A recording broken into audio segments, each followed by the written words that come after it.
নমস্কাৰ বন্ধু বান্ধৱীসকল, সকলোৰে কৰ্ম নিশ্চয় ভাল আৰু ময়ো ভালে আছোঁ।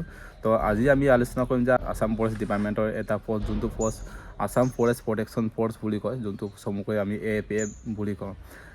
চ' তাৰ বিষয়ে আমি আলোচনা কৰিম যে তাৰ ডিটেইলছ বা তাৰ ৰানিঙৰ পৰা ধৰি এক্সামৰ পৰা ধৰি বা বাইবাৰ পৰা ধৰি আমি কমপ্লিট ডিটেইলছ আমি আলোচনা কৰিম যে এই ভিডিঅ'ৰ যোগেদি, যিহেতু আমি সকলোৱে গম পাই যে আমাৰ ফৰেষ্ট ভেকেঞ্চি, যোনটো ফৰেষ্ট ভেকেঞ্চি ভাল ভেকেঞ্চি বহুত 3টা বিভাগৰ এটা আহিছে, যোনটো আমাৰ ফৰেষ্ট ড্ৰাইভাৰো আহিছে, ফৰেষ্ট গাৰ্ড আহিছে, APF আহিছে, গেম ৱাচাৰ আহিছে।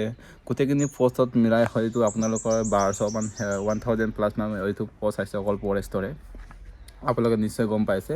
আৰু এইখিনি কথা আমি ভাবিবলগীয়া যে আমাৰ সঁচাকৈ এই গেম ৱাচাৰ পষ্টটো আজি বহুত দিনৰ মূৰত আজি আহিছে, এবাৰ আহিছে। এইটো কাৰণে ভাল লাগিছে যে চৰকাৰে মানে এইখিনি তদন্ত কৰি পিনে আমি যোনটো পষ্টত কিমান পষ্ট খালী আছে এইখিনি চাই পিনি পষ্ট মুকলি কৰি দিছে, সেইটো ভাল লাগিছে।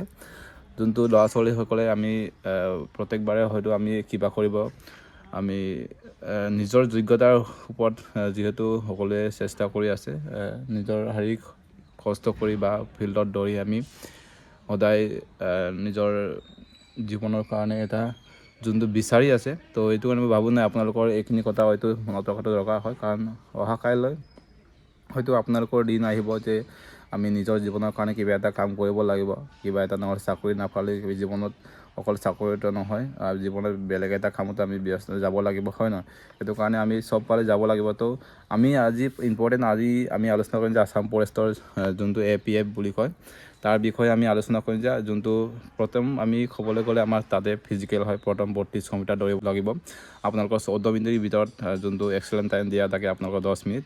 লং জাম্প মাৰিব লাগিব আপোনালোকে 16.5 ফুট মাৰিব লাগিব, আৰু তাতে চিন আপ নাই, চিন আপ বস্তুটো তাত নাই। যোনটো ল'ৰা ছোৱালীসকলে কমেণ্ট কৰি আছে বা ফৰেষ্ট গাৰ্ডত বা APFত গেম ৱাচাৰৰ চিন আপ আছে নেকি বুলি কৈ আছে। তো তাতে মানে আপোনালোকৰ চিন আপ নাই।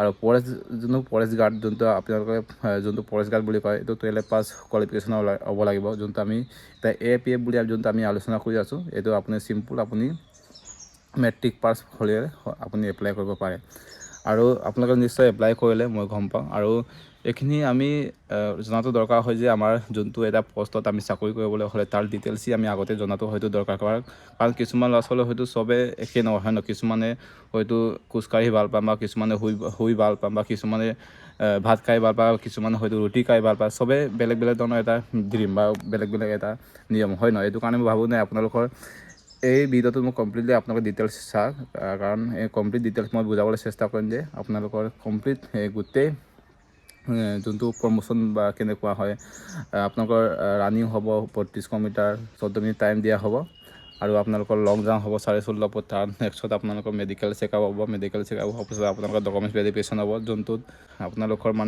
আপোনালোকক ইণ্টাৰভিউ ল'ব। এই জেগাতে আপোনালোকৰ মেডিকেল ল'ব প্লাছ ডকুমেণ্ট ভেৰিফিকেশ্যন কৰিব, তাতে লগে লগে আপোনালোকৰ ডকুমেণ্টছ ভেৰিফিকেশ্যন কৰিব। তাৰপাছত আপোনালোকৰ কমপ্লিট এনেকুৱা আপোনালোকৰ একনলেজমেণ্ট ৰিচিপ্ট, যোনটো আপোনালোকৰ ৰানিঙৰ কৰা বা লং জাম্প কৰা যিমান মাৰ্ক পাইছে আপোনালোকে গোটেই ৰিচিপ্টখিনি আপোনালোকক দি দিবগৈ। তাৰপাছত যিহেতু ইহঁতৰ চেণ্ট্ৰেল বা ইহঁতৰ যোনটো ষ্টেট গভৰ্ণমেণ্টৰ পৰা যোনটো কাটক কাটিব, কাটকৰ বদলি আপুনি যদি কোৱালিফাই যদি আপোনাৰ হৈছে এডমিট আহিলে আপোনালোকে এক্সাম দিব পাব।